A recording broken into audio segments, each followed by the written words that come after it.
Que el Señor les bendiga, hermanos. Es un gusto poder saludarles a través de estos medios.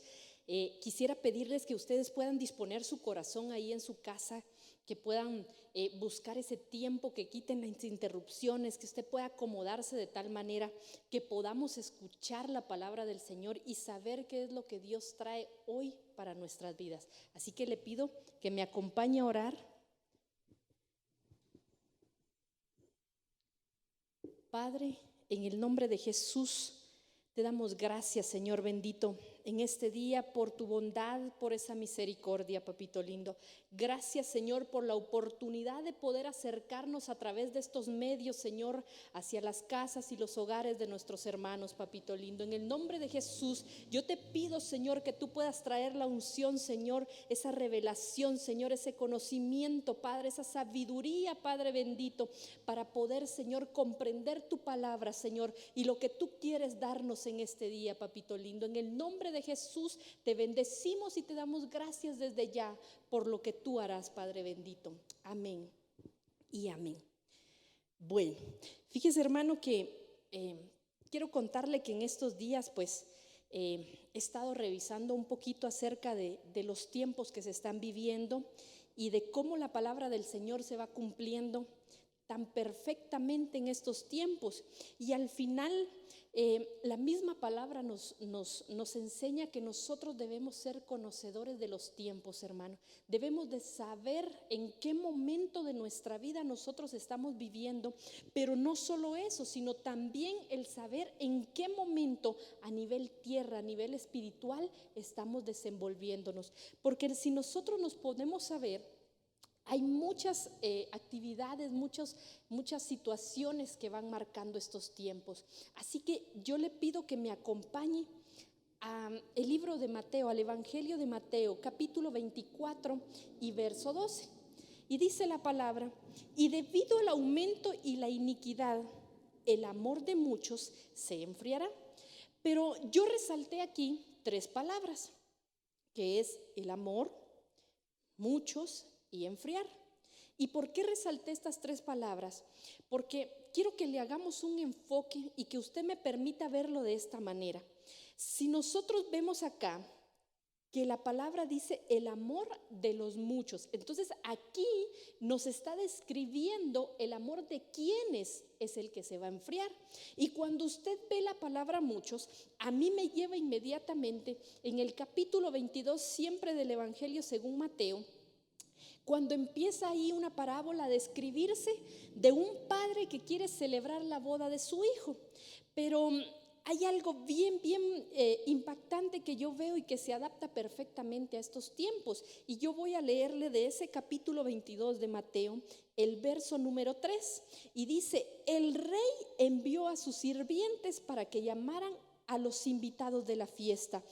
Pero los invitados, dice, no quisieron ir. Mire usted, hermano, esta parte. Yo no sé por qué, pero encajo perfectamente a lo que estamos viviendo. Y no quiero prácticamente encajonarlo únicamente a nuestra casa, sino tal vez enfocarlo a nivel iglesia, cuerpo de Cristo en general. Y es que hemos visto que ahora con estas situaciones que hemos vivido a través de la pandemia, nos hemos visto en la obligación de poder hacer una organización diferente para que las personas o cada uno de nosotros podamos asistir a la iglesia. Viéndolo de este punto, hemos visto cómo los hermanos han dispuesto su tiempo para poder agarrar su teléfono y estar llamando y llamando y hacerle la invitación: hermano, ¿puede ir tal día a la iglesia? Sin embargo, yo no sé usted, pero al menos a mí cuando me llamaban yo decía, claro, y no puedo en otro servicio. Me decían, no, porque tienen que ir el resto. Está bien, decía yo, ok. Pero en la mayoría de los casos la respuesta es, no quiero, no puedo, no tengo tiempo, mucho trabajo, quiero descansar. ¿Sí? Y usted puede poner los pretextos que usted quiere, incluso que tiene que cuidar al loro, no importa, ¿sí? Al final son pretextos. Sin embargo, entonces usted conoce perfectamente esa parábola y dice que como no quisieron ir a los que se habían sido invitados, él salió y fue a llamar al resto del pueblo. Él dijo, llamen y el que quiera entrar, que entre y que participe de la fiesta. Sin embargo, cuando ya estaba la fiesta casi que por desarrollarse. Dice que el rey se fue a dar cuenta que había gente que no estaba vestida adecuadamente para estar dentro de la fiesta. Entonces preguntó qué era lo que estaba pasando. Usted conoce esa historia, no se la voy a leer por completo por cuestión de tiempo, pero usted puede leer esa parábola del verso 1 en adelante hasta el verso 14. Y quiero leerle específicamente el verso 14 ahora, porque aquí es en donde yo me enfoco cuando hablaba el verso anterior acerca de que el amor de los muchos se iba a enfriar. Y dice en Mateo 22:14, dice: esto pasa porque son muchos los invitados a participar en el reino de Dios, pero son muy pocos aquellos a los que Dios acepta. Y cuando nosotros vemos esto, vemos que aquí enmarca a dos grupos de personas. Están los muchos, que son los llamados, están los pocos, que son los elegidos, y dice en esta versión que son los que Dios acepta. Sin embargo, en Apocalipsis nosotros vemos otro grupo más reducido todavía, porque nos está hablando del grupo de los fieles. Entonces, cuando esta palabra nos está diciendo acá que el amor de los muchos se debe enfriar, es porque nosotros debemos de poner el cuidado y el asunto oportuno a ver en qué grupo estamos viviendo. Es decir, que yo debo de conocer cómo estoy internamente. Nadie puede saber cómo estamos cada uno sino nosotros mismos, hermano. Su esposa quizás puede conocer parte de su vida, pero no sabe en este preciso momento qué es lo que usted está pensando. Y de igual manera la esposa puede conocer de toda una vida al esposo, sin embargo no sabe cuáles son los pensamientos del esposo en este instante. Igual manera para los hijos, o de los hijos para los padres, o de la persona que usted tenga al lado, porque al final dice la palabra que el único que conoce el corazón es Dios. Y al final nosotros mismos, cada uno de nosotros sabe, como decimos normalmente, ¿verdad?, de qué pata cojea, ¿verdad? Entonces nosotros mismos debemos de enfocarnos y de ver, ok, ¿en qué grupo estoy actualmente? Porque déjeme decirle algo. Todas estas situaciones de la pandemia, todo esto de que el trabajo se vino abajo, la economía está patas arriba prácticamente, todo el mundo habla de una nueva normalidad, de un reseteo para la humanidad.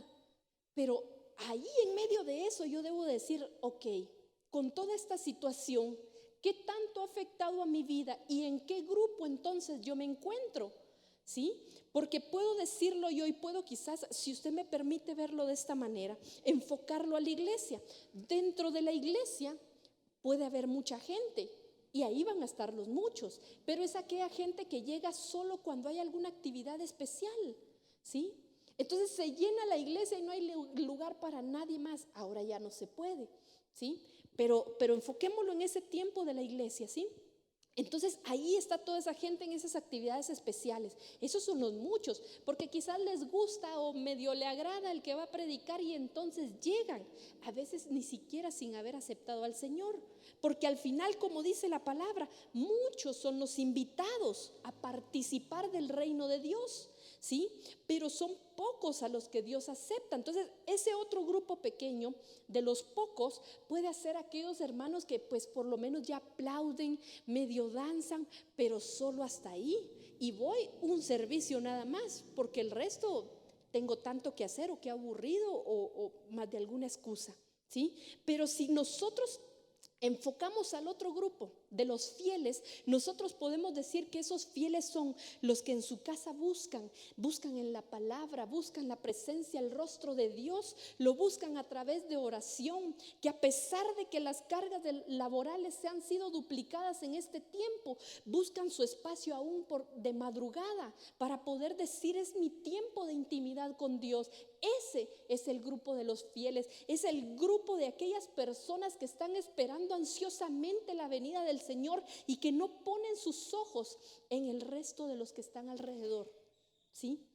Yo quiero que me acompañe a leer en la segunda carta a Timoteo, capítulo 3 y verso 1 y 4. Y quiero que me acompañe usted aquí a leerlo, porque aquí nos da una descripción y una serie de características de las personas, de cómo las personas van a ser en los tiempos finales. Pero yo quizás podría decir que estas características son las características de los muchos, de aquellos a los que el amor que hay en su interno va a comenzar a menguar, ¿sí?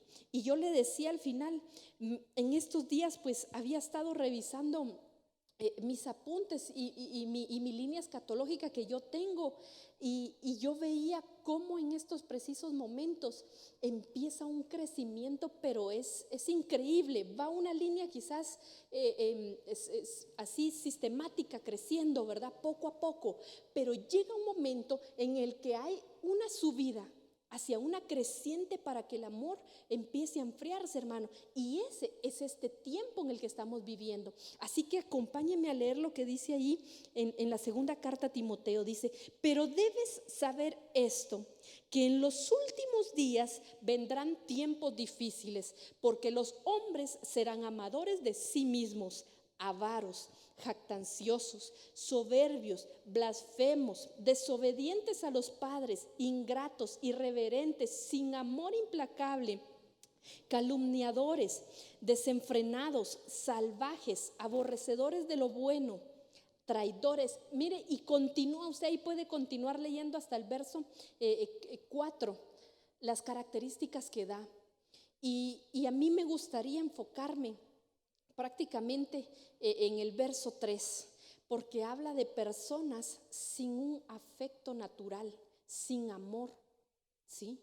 Y entonces estas personas son las que ya se encontraron en medio de esas situaciones. Y mire, yo no vengo a juzgarlo y a decirle: hermano, usted ya se quedó, hermano, usted se enfrió. No, porque al final soy yo la que tengo que velar por mí misma. Yo sé cómo es mi caminar, yo sé en dónde mi alma todavía necesita restaurarse, yo sé qué parte de mi vida yo debo de entregársela al Señor para que el Señor se glorifique. Y al final el Señor no ha venido porque Él está esperando, hermano, que nosotros podamos dar la talla, porque el anhelo de Él, lo deja ver en su palabra, es que ninguno se pierda. Así que por ello yo quise enfocarme en este verso, y yo quiero hablarle hoy, yo le puse así a este tema: sin afecto natural. Pero le puse así porque quizás hay algunas características que nosotros debemos de empezar a ver en nuestra vida, y quizás va a ser una ayudadita para ver en qué lugar, en qué grupo estamos nosotros actualmente. Como le digo, yo no vengo a ubicarlo a usted en ningún grupo. Yo vengo, primero que nada, a ubicarme yo, a ver en dónde estoy. Y si me hace falta crecer o yo misma me he quedado, pues la oportunidad de Dios es para que hoy pueda yo decidir salir, renunciar a esas cosas y poder continuar esperando a mi amado, ¿sí? Yo coloqué aquí varias versiones del verso 3 del capítulo 3 de la segunda carta a Timoteo, y coloqué la versión, la primera es la Biblia latinoamericana, y dice acá: no tendrán cariño ni sabrán perdonar. En la Biblia, palabra de Dios, dice: incapaces de amar. En la Biblia, lenguaje sencillo, o en la traducción lenguaje actual, que al final vienen siendo similares las dos versiones, dice: serán crueles y violentos. En la Biblia Nácar Colunga dice: desnaturalizados. Y en la Biblia versión moderna habla de un sin afecto natural. Y de acá es de donde yo saqué las siguientes características que yo quiero que veamos hoy a través de la palabra, y que lo veamos a través de esa luz que pueda alumbrar de verdad nuestro corazón, y podamos entonces enfocarnos y ver en dónde estamos parados o cómo nosotros estamos caminando hoy en día. Así que vamos a comenzar con la primera característica, y hablaba acerca de que no tendrán cariño. Y dice, ese es el verso de donde salió, ¿verdad? El título, siempre en la segunda carta de Timoteo, el capítulo 3 y verso 3, como usted ya lo leyó. Y dice: no tendrán cariño ni sabrán perdonar. Sin embargo, cuando la persona habla perdón, cuando habla de que no se tendrá un cariño, está hablando de una persona sin misericordia, porque al final, si nosotros nos podemos a ver en estos tiempos, hermano, nosotros podemos ver cuánta maldad hay en esta tierra y podemos ver cómo de verdad la misericordia es tan lejana de la vida, aún de los cristianos, hermano, aún de los que conocemos y confesamos el nombre de Jesús. Y nosotros podemos ver en medio de esas situaciones, hoy podemos ver mujeres que lanzan a sus hijos a los ríos, que los dejan abandonados, que los ahogan, que los matan. Díganme ustedes cómo pueden al final tener un cariño. Yo no sé si al final tendrán cariño por ellas mismas, ¿verdad? Pero recuerdo que en una de las versiones, si me permite regresar acá un poquito, hablaba acerca de, vamos a ver, en la Nueva Traducción Viviente, siempre de ese capítulo 3 de segunda de Timoteo, habla que la gente dice, vamos a ver, habrían tiempos difíciles. En el verso 2 dice, pues la gente solo tendrá amor por sí misma y por su dinero. Aquí podemos enfocar eso, porque al final la falta de cariño la va a tener, pero hacia sus alrededores, porque amor va a tener, pero solo para ella, solo para esa persona. Y eso se llama ego, eso se llama ser egoísta, hermano. ¿Sí? Vamos a regresar a donde íbamos. Cuando habla de que no tendrán cariño, dice en Santiago capítulo 2 y verso 13, dice, porque el juicio será sin misericordia para el que no ha mostrado misericordia, pero la misericordia triunfa sobre todo juicio. Entonces yo quiero decirle, hermano, que si nosotros en algún momento empezamos a detectar que hace falta el cariño, mire, a veces hace falta el cariño hacia el cónyuge, a veces hacia los hijos o de los hijos a los padres, o por qué no decirlo también el cariño entre hermanos espirituales, ¿sí? Y tenemos la oportunidad de mostrar misericordia hacia ellos y no lo hacemos, hermano. No lo hacemos. Podemos nosotros ver quizás con mucha necesidad a alguien y decir, bueno, que el Señor lo ayude. Hermano, si nosotros estamos llamados a extenderle esa mano de misericordia, que sea sin dolor para darle a nuestro prójimo, ¿sí? Entonces dice que al final el juicio será sin misericordia, pero en medio de todo eso, la misericordia de Dios va a triunfar sobre todo el juicio. Quiero que me acompañe a leer Mateo capítulo 18 y verso 35. Así también mi Padre Celestial hará con vosotros, si no perdonáis de todo corazón a cada uno a su hermano sus ofensas. ¿Por qué dice falta de perdón acá? Si nosotros podemos recordar lo que decía la palabra, dice, no tendrán cariño ni sabrán perdonar. Ok, quiere decir que entonces para perdonar se debe de aprender, hermano. No quiere decir que yo hoy diga, mira, te perdono, ya estuvo, pero ya no te hablo, ya no soy igual con vos. No, no se trata de eso. Y a veces mucha gente se agarra de cuando estaban Jacob y Esaú y llegaron al perdón y dice que uno agarró un lado. Ya vio, ellos se perdonaron y cada uno por su lado. No, hermano. ¿Sabe por qué? Porque cuando usted empieza a investigar y a escudriñar la palabra, dice que los intereses de Jacob eran lo espiritual, pero de Esaú no. Y por eso fue que entonces se dividieron. Quizás sí hubo un perdón, pero los intereses de ellos no eran los mismos. ¿Por qué no entonces ahora decir, hermanos, si estamos congregándonos dentro de una misma casa, yo te voy a perdonar si acaso Dios nos dice a nosotros, hermano, hiciste esto y ya no te trato igual? No, no.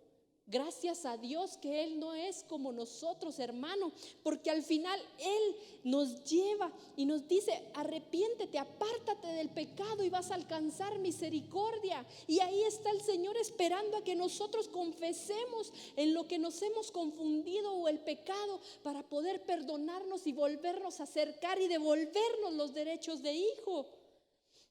Entonces nosotros, hermanos, debemos de aprender a hacerlo. Mire, yo le voy a decir algo. Perdonar cuesta mucho, mucho, mucho, mucho.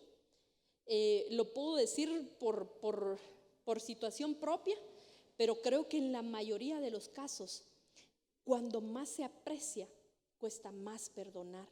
Sin embargo, la palabra nos enseña a que debemos de aprender a hacerlo, hermano. Así como en una oportunidad nos contaban la historia, ¿verdad? De una persona que no quería perdonar y que casi se estaba muriendo. Pero decía él al final, en medio de su agonía, pero no perdono a tal. Y no se iba porque no perdonaba, hermano. Y al final de que terminó perdonando, su alma fue libre y pudo descansar. Quizás a algunos va a tocar así, ¿verdad? Aprender a perdonar en esas circunstancias.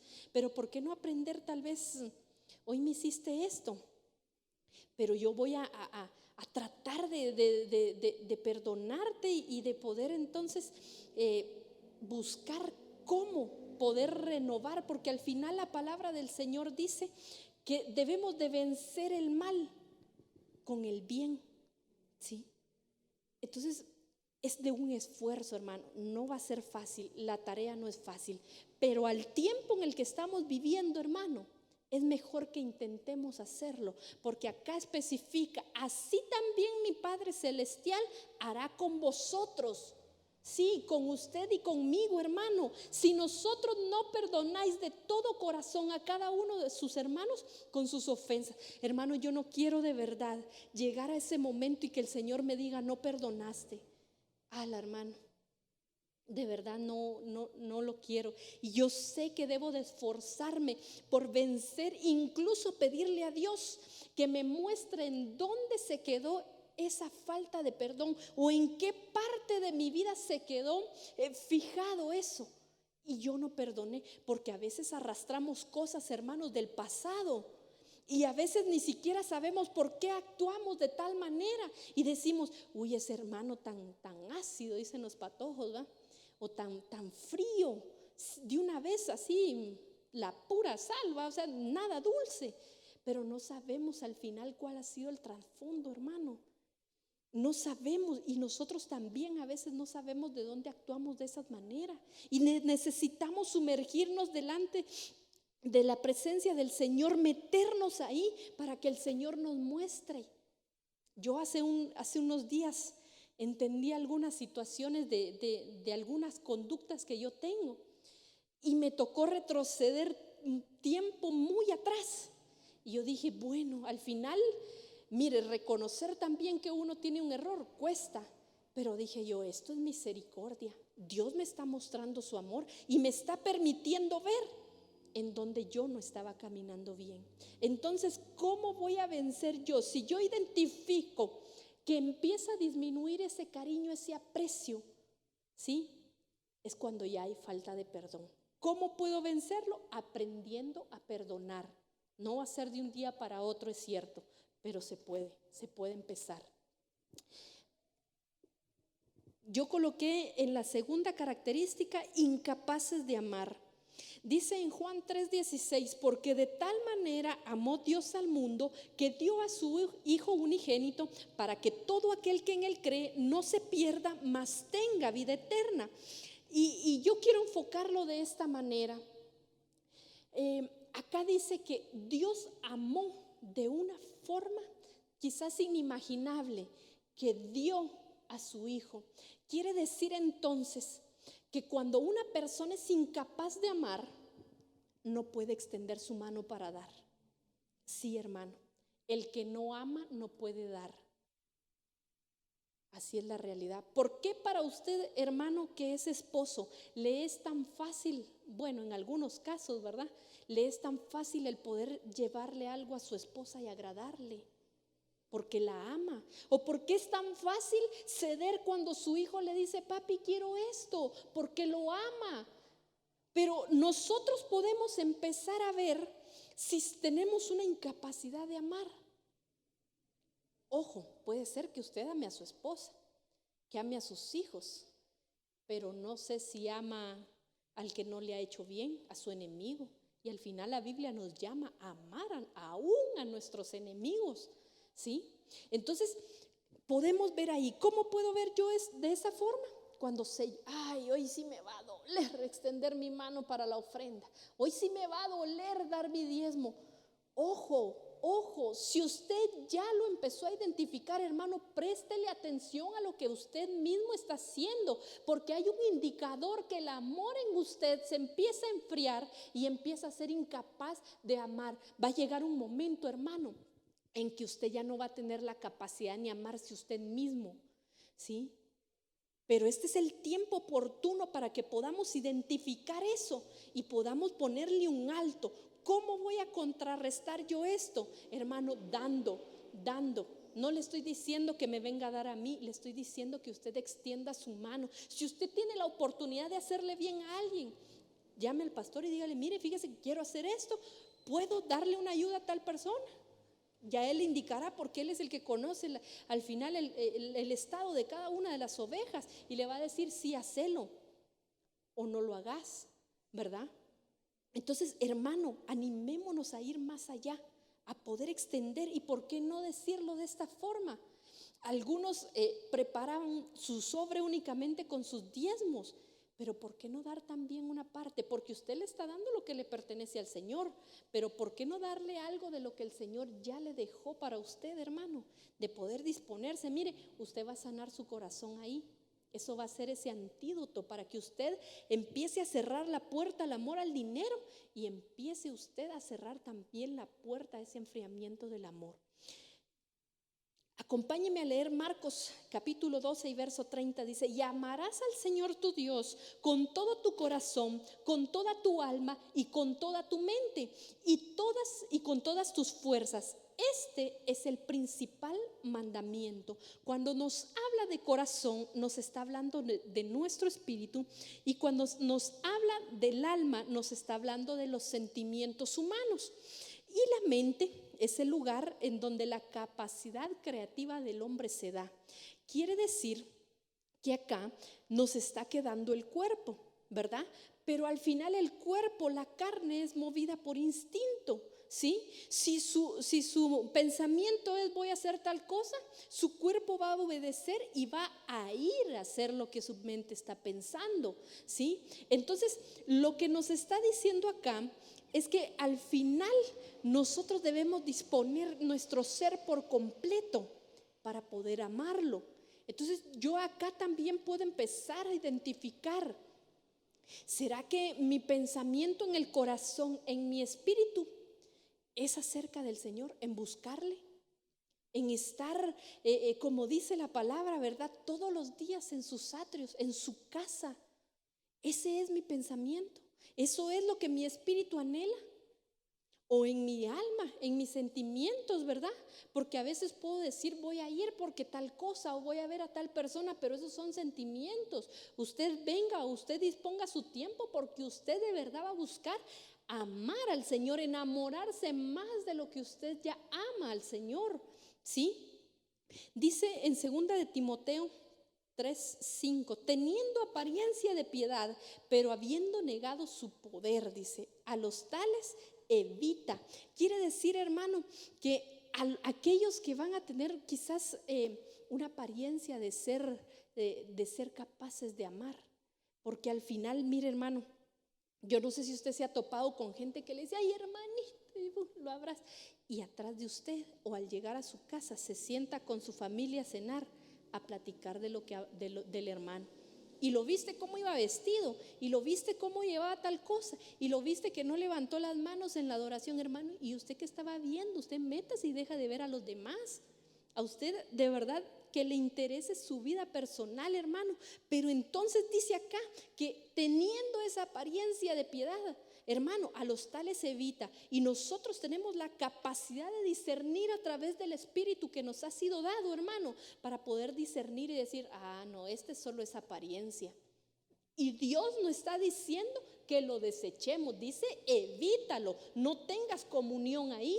Pero no está diciendo, si tienes la oportunidad de ayudarlo y decirle con un corazón noble, hermano, fíjese que tal vez yo he visto esto, disculpe que eso, pero mire, órele al Señor, que pueda haber dulzura en su boca para decírselo, porque a veces le decimos, hermano, es que usted tal cosa, y lo que hicimos fue matar al hermano. ¿verdad? Debemos de aprender nosotros también eso. Entonces, no a desechar a nuestros hermanos, pero sí ponerle un alto, porque entonces yo voy a comenzar a ser como él está haciendo si yo me empiezo a juntar con esa persona, ¿sí? Vamos a avanzar un poquito. Dice en Proverbios, aquí ya vamos a entrar, cuando empieza a hablar acerca de los crueles, ¿sí? Y dice en Proverbios 27:4, esta es la versión lenguaje actual: el enojo es cruel. Solo ahí ya nos metimos a clavos, hermano. Porque yo sé que en algún momento hay una parte de nuestra vida o hay algunas cosas que nos hacen reaccionar hacia el enojo. Y definitivamente, si la palabra aquí lo está mostrando, ¿verdad? Dice, el enojo es cruel. Yo no he visto ninguna persona que enojada dé un abrazo. Al contrario, usted se le acerca y le va a ofrecer un par de golpes, ¿verdad? Y continúa diciendo ahí, la ira es destructiva, la envidia es incontrolable. La crueldad es cuando la persona se deleita en ver el sufrimiento de otra persona. Mire, hermano, podemos ver personas que al final les causa gracia y se deleitan hacerle daño a un animalito. Y por qué no decirlo también, hay personas que se deleitan en hacerle el mal a su prójimo. Hermano, podemos ver cómo de verdad a veces hasta levantan esas calumnias por tratar de hacerle el mal y ver cómo se destruye la vida de la otra persona únicamente por disfrutar lo que está pasando. Esa es la crueldad, cuando encuentra el deleite en medio del sufrimiento del otro, cuando el otro se cayó y claro, a veces nos causa gracia, hermano, pero aunque sea primero pregúntele, ¿no te lastimaste? Ya si le dice, no, pues ya ríase, ¿verdad? Pero de lo contrario, hermano, no se deleite. Cuando usted empiece a ver que le ocurrió algo malo al vecino, al prójimo, y a usted le cause una satisfacción, preocúpese, hermano, preocúpese, porque entonces la crueldad empieza a tener cabida en su vida, ¿sí? Y entonces empezamos nosotros a descender. Dice, al final es capaz de hacer actos más cobardes y despreciables, dice, el que es cruel, porque ha desaparecido la sensibilidad de su corazón, ¿sí? Una característica del que es cruel es que es enojado, ¿sí? Que rápido brota la ira y que es envidioso. Esas son las características del cruel. Así que usted puede empezar a analizarse. No le digo analice al que tiene a la par, porque al final, como le decía al principio, esta es la oportunidad de analizarnos nosotros mismos, hermano. Y no se lo estoy diciendo como dirían los patojos, la hermana pasando lista está de todas estas cosas malas. No estoy pasando lista.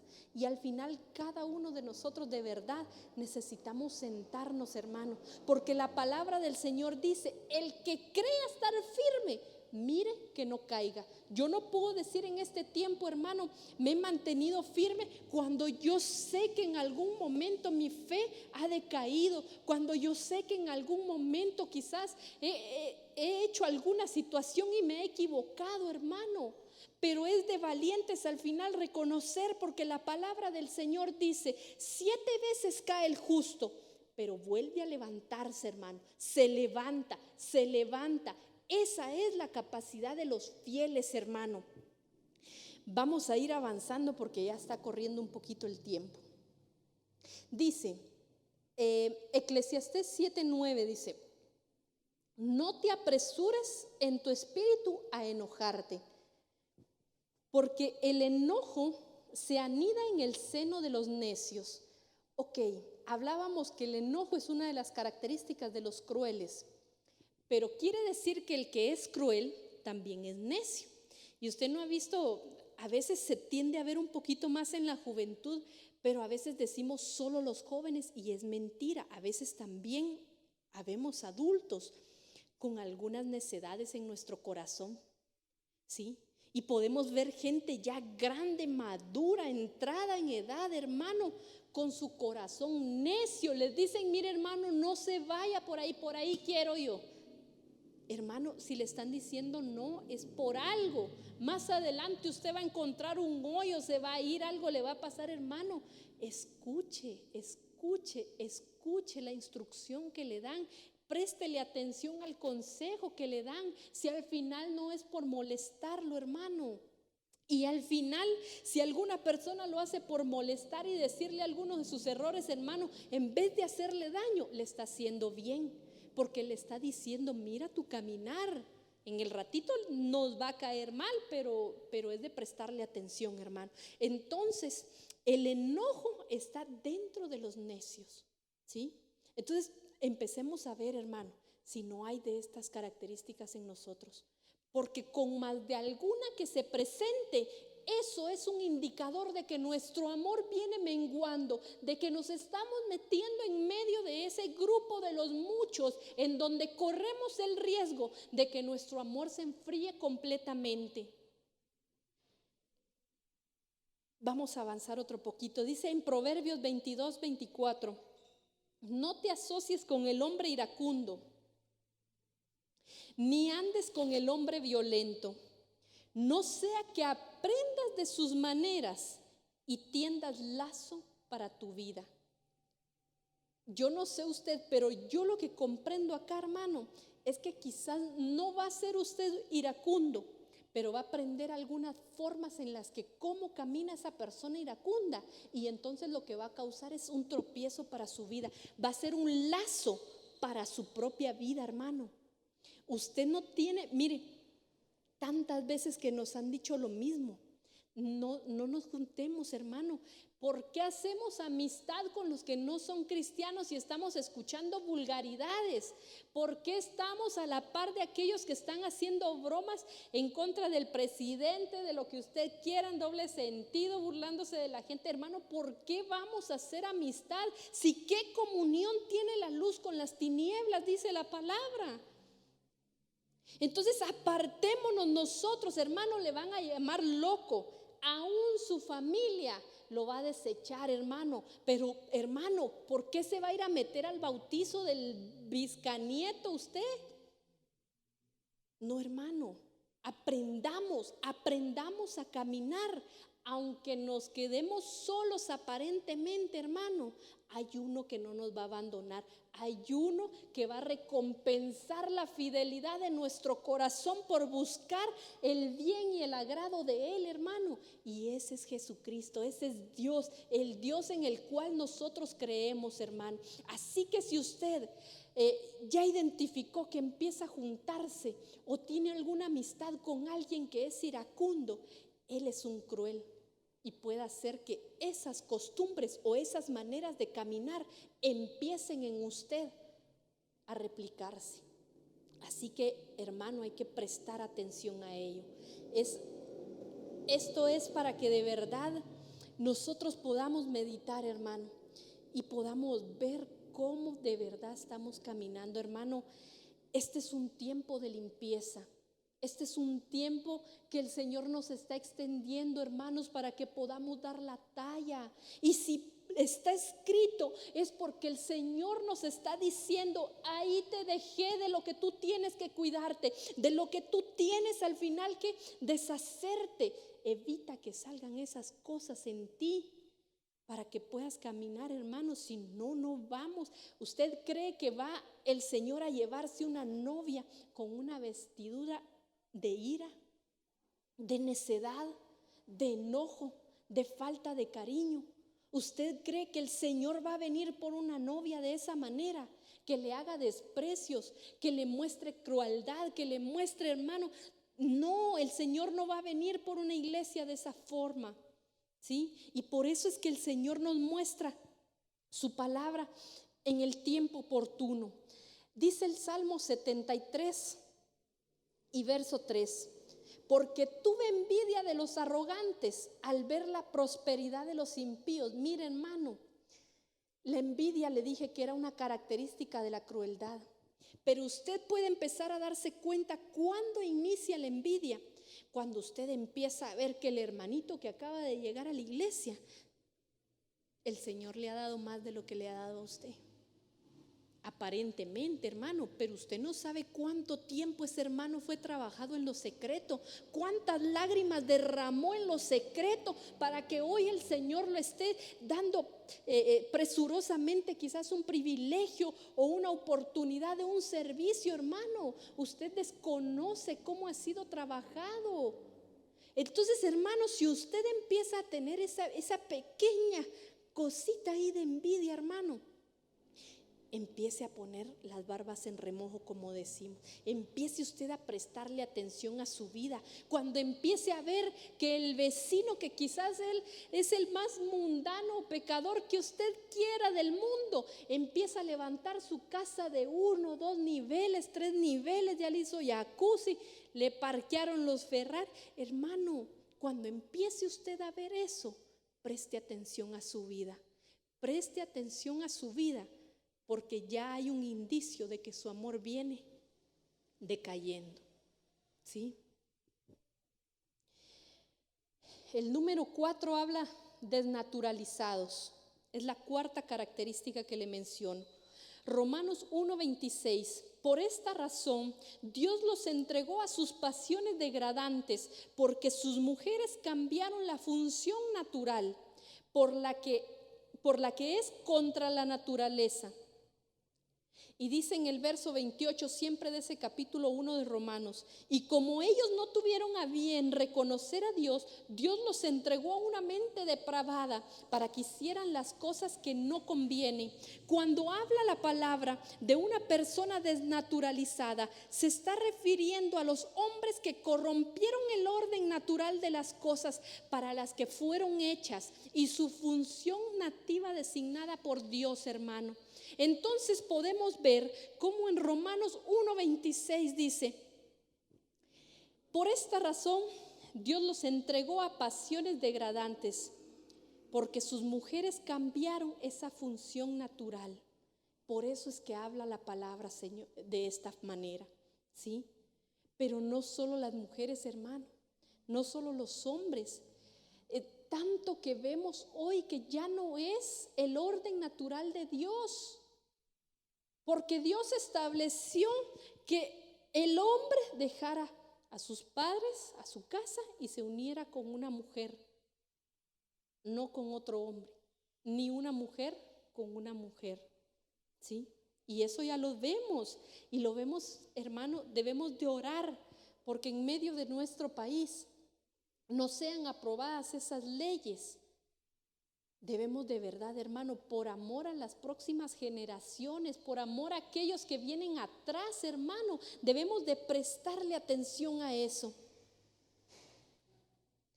Dice en la quinta característica, sin afecto natural, y dice en 2 de Timoteo 3:1, este era el verso base. Dice: también debes de saber esto, que en los postreros días vendrán tiempos peligrosos, personas sin afecto natural.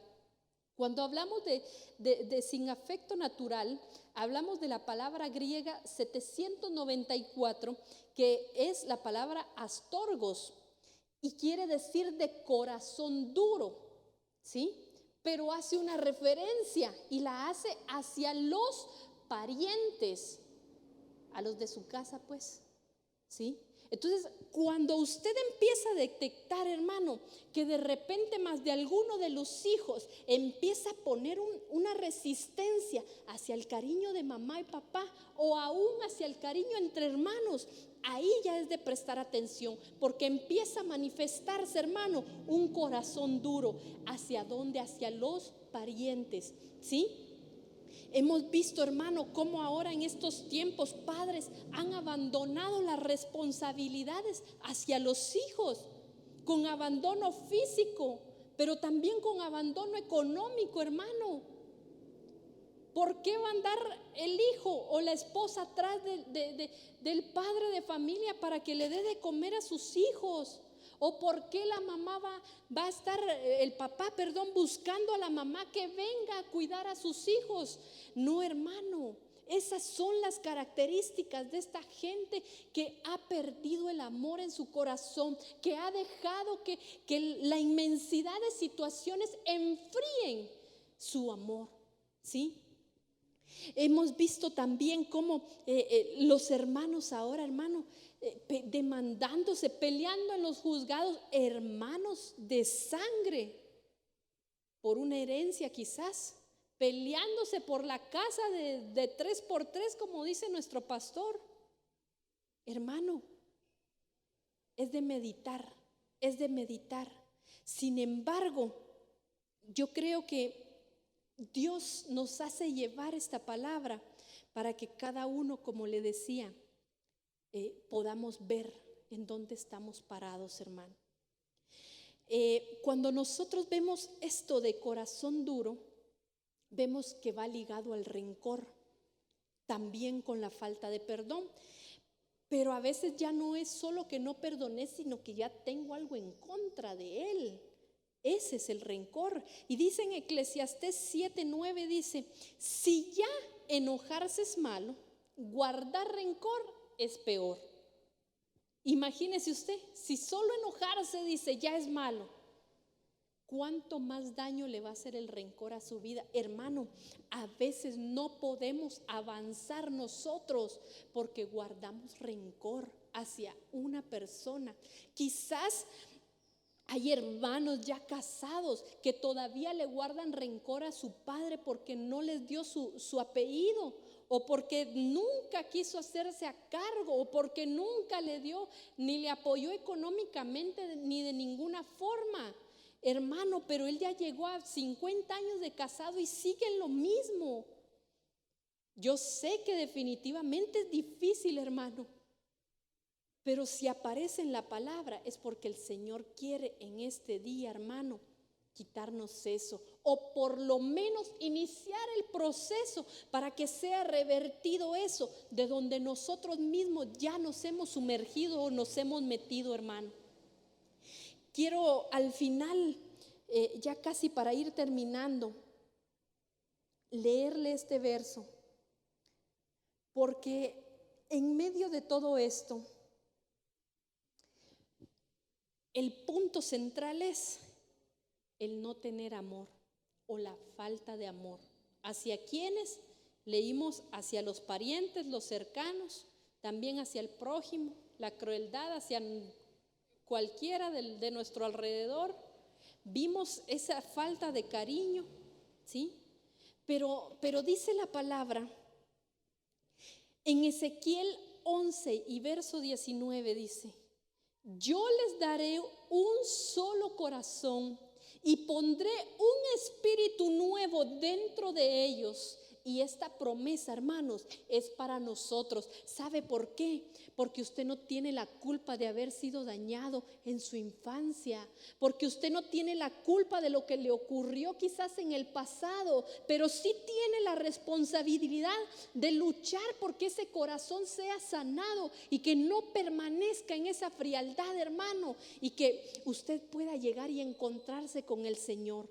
Y continúa diciendo: y pondré un espíritu nuevo dentro de ellos. Dios no está diciendo que va a remendar quizás los pedazos de corazón con el que a veces nos acercamos, hermano. Y le digo nos, porque me ha tocado a veces decirle: Señor, vengo así, me hicieron esto y aquí está mi corazón. Pero la promesa del Señor es: yo pondré un espíritu nuevo dentro de ellos, dentro de usted, hermano, y dentro de mí, dentro del que está a la par suya. Y continúa diciendo: y quitaré de su carne el corazón de piedra, ese corazón endurecido, hermano. Dios ha prometido quitarlo. Y continúa entonces diciendo: y les daré un corazón de carne. Y cuando habla de un corazón de carne, está hablándonos de un corazón sensible, hermano. Yo quiero contarle que hace pues mucho tiempo ya yo no conocía del Señor todavía. Y a mí no me gustaba, hermano, que me abrazaran. Me caía mal, hermano, de verdad. Y en algún momento después de que yo me convertí, empecé a ver que algo estaba mal, y por eso era que yo reaccionaba de esa forma. Sin embargo, la promesa del Señor era que Él iba a quitar esa dureza de mi corazón. Y quizás alguno de los que me está viendo o escuchando conocieron esa faceta de mi vida. Sin embargo, aún cuando yo vine acá a esta casa, mi corazón fue trabajado y me encontré con hermanitos. Una de ellas me decía: aunque te caiga mal, te voy a abrazar. Y lo hacía, hermano, pero poco a poco fui aprendiendo. Ya después ya fui soltando un abrazo yo. Poco a poco, hermano, si esta no es una carrera de hoy quiero, no, es de un proceso. Y la promesa del Señor es tan clara. Y si Dios lo dice, hermano, es porque Dios lo va a cumplir. Así que mi conclusión es: ama. Ama a tu prójimo como a ti mismo. Ama al Señor con todas tus fuerzas. Ama al Señor con toda tu mente, con toda tu alma, con todo tu espíritu, hermano. Date tú al Señor. Y yo sé que el Señor va a derramar en tu corazón ese amor para que en ti no llegue ese enfriamiento. Y para que en medio de las circunstancias tú seas guardado de eso que viene para los muchos, para el mundo, de ese enfriamiento, hermano. Yo sé que Dios te va a guardar, porque Dios se mostró a través de su palabra en muchas oportunidades, a través de su amor de profetas, de libertadores, para mostrarle su amor al pueblo. Y una vez más nos trae muchas características para que nosotros nos evaluemos y meditemos. Así que yo quiero invitarte, hermano, a que tú puedas ponerte sobre tus pies ahí en tu casa y puedas pensar, hermano, si en tu corazón existió alguna de esas características. Si en tu corazón, hermano, apareció en algún momento el no tener algún cariño, en el sentirte incapaz de amar, en el ser cruel, hermano, tú mejor que nadie te conoces. Y yo quiero orar para que el Señor pueda desarraigar eso de nosotros y que pueda avivarse en nuestro corazón nuevamente ese amor por el Señor. ¿Por qué, hermano? Porque va a ser lo único que nos va a mantener de pie en medio de estos tiempos. Padre, en el nombre de Jesús, hoy nos acercamos, Señor, reconociendo que muchas de las dificultades, Señor, que muchas de las adversidades, la crueldad, Señor, las injusticias quizás que han llegado a nuestras vidas, Padre bendito, en algún momento, Señor, nos han hecho, Señor, que retrocedamos en nuestro amor, Padre. Pero hoy queremos suplicarte, Señor, por cada una, Señor, de esas características que personalmente hemos identificado en nuestras vidas, y que tú puedas desarraigarlas, Señor, que podamos aprender, Señor, a perdonar, que podamos aprender, Señor, a mostrarnos misericordiosos con nuestros hermanos, Señor, y aún con los de nuestra propia casa. Padre, que podamos nosotros mismos, Señor, el poder mostrar ese afecto, ese amor, Señor, para con los más cercanos a nosotros, a los de nuestra casa, Señor, a nuestros parientes, Señor, y aún a los que nos han hecho daño, papito lindo. Yo te pido, Señor, que tú veas el corazón de cada uno de mis hermanos, y yo te suplico, Señor, que así como tú en este tiempo has traído sanidad, tú puedas llevar esa sanidad a esos corazones, mi Dios. En el nombre de Jesús, papito lindo, que tú puedas, Padre bendito, cambiar esos corazones de piedra en corazones sensibles, Señor. En el nombre de Jesús, yo te lo suplico, mi Dios, que tú ministres esos corazones, Padre, que tú veas, Señor, esos corazones que aún con rencor se han acercado a ti, o que quizás han cometido un error, Señor. Perdónalos tú, mi Dios. Devuelve, Señor, lo que el enemigo les ha quitado, papito lindo. Y hoy te agradecemos porque sabemos que tú traes tu palabra a tiempo, Señor, para nuestras vidas. Te amamos, Señor, te bendecimos y te esperamos ansiosamente, papito lindo. Gracias, mi Dios bendito. Amén y amén. Que el Señor le bendiga, hermano.